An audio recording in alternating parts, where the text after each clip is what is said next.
Hey guys, welcome to Richard Cabile YouTube channel. In today's video, I will teach you how to change Dialpad touch tone on ViVO Y20i mobile phone.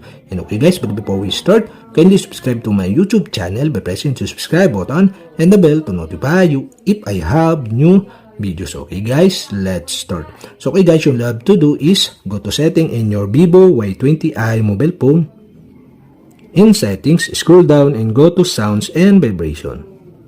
Okay guys, here in sounds and vibration, scroll down again and you can see the dial pad touch tone. And okay, you'll have to do is tap this to change the dial pad touch tone. Okay, there are options here. You can set into mute or you can set into scale. And okay guys, I decided to change into mute.